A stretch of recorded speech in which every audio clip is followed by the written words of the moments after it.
Good day to you. I want to discuss some oddities in these days.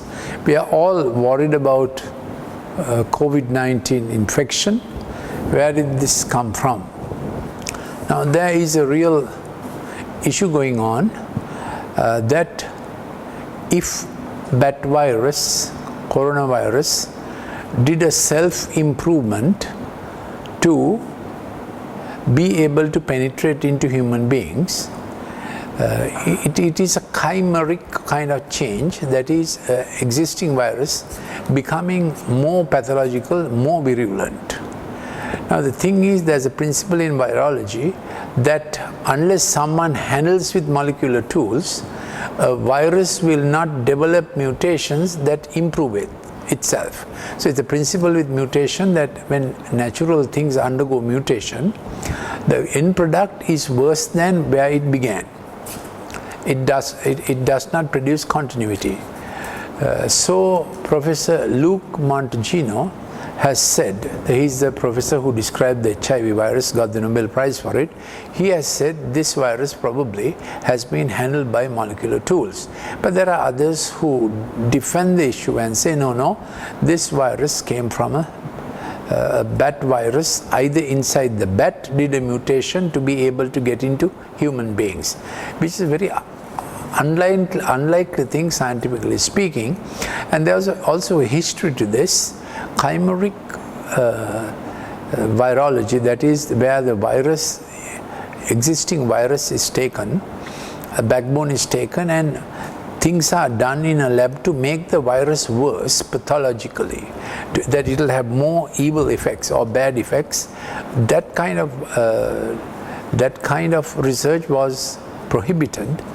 A moratorium was declared in USA in 2014. So all the stuff, including the funds, were shifted by the CDC to Wuhan.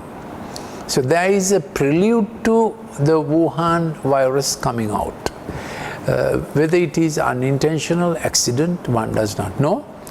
But the way it is going is that the issue of a virus that has gone all over the world in just 2 months is being used by those who are waiting with a digital chip ready to give the world the digital chip with the virus certificates all in it. What is the purpose of that? Before this also there have been efforts to get a chip on, saying that it will, if you have a arrhythmia in your heart, a cardiac arrhythmia, the chip itself will phone your GP or the nearest hospital while you are traveling. It was a very attractive chip. Who would say no to that? But no, not many people took it on. But then with a pandemic pronounced, and we are told that it will never go off, whereas the Singapore University says in 70 days, and they are giving their graphs and giving their scientific reasons why in 70 days the virus will go down. But we are insistent, it won't go down. And then vaccines have to be made, and the Oxford University is making a vaccine by Sarah Gilberts, the head of the Jenner Institute of Vaccinology, a reputed vaccinologist she was involved in the Ebola virus vaccine also. But then they are promoting the Shanghai virus vaccine. Why is that? So what is the necessity to put a chip inside every human being, all the world's citizenry? Who wants to do that? So then we are told that this is why the self-distancing is necessary, because 5G technology, to pick up an individual, needs the individual by himself. Otherwise, if the individual is in a group, they can't identify the individual. So self-distancing as a permanent style and working from home as a permanent style, that we are completely dependent on the IT world for everything. And in fact, those who are increasing their stocks and shares and value are IT companies, Amazon, Microsoft and so on. Their company values have gone up. They have increased their wealth base. So who would want human beings to be so totally completely IT dependent and monitored by IT and 5G. Now these are not conspiracy theories, they are just the way it is being suggested.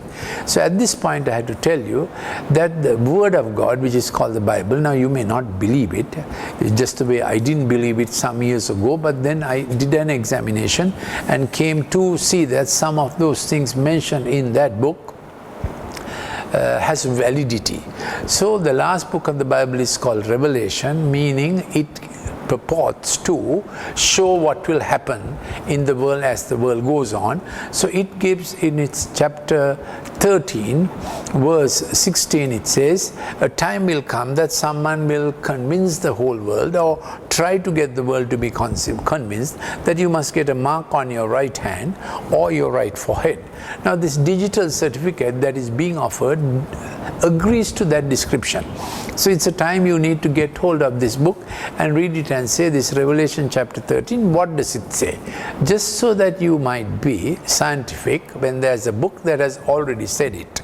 Exactly what is happening today. Any intelligent person would like to inquire into it, isn't it? Yes. Secondly, that same book says in Revelation chapter 18, verse 8 and 10, that in 1 day, 1 hour, the world's economy will be shut down in all the cities of the world because of a plague and a pestilence. Now this is a very unlikely thing, isn't it? We never expected in a modern, technological, scientific, medically advanced world like this that that one virus can shut down all the countries of the world and all the economies of the world's cities. But it is already said that such a day would come, and it will happen in 1 hour. That is said in Revelation chapter 18, verses 8 and 10. A few more things are there. For instance, the issue of Armageddon was always there. And what is this Armageddon? It is Leon Uris who published a book by the name of Armageddon, describing the end events of the Second World War. How Berlin was divided, how Germany was divided. That he calls that the Armageddon, the last battles of the bombing of Berlin and so on. That's how the word Armageddon got popular, because of the book by Leon Uris. He also documented the book called Exodus, describing some of the events of the birth of the modern nation of Israel. He's a secular author. And then word Armageddon comes from the book of Revelation chapter 16 and verse 16, where it says the world's armies will be all arranged in one place, and that place is called Ha-Megiddo, from which comes the word Armageddon, which is supposed to be the last world war. So that's another thing that you can check out.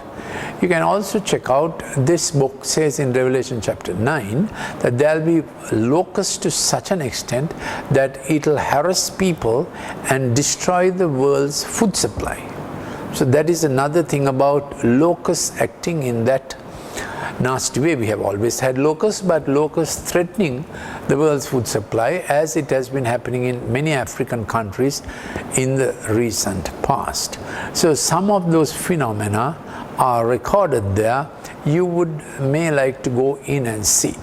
So these are some things that besides that, I want to present some odd facts about COVID in the next talk. Thank you for listening.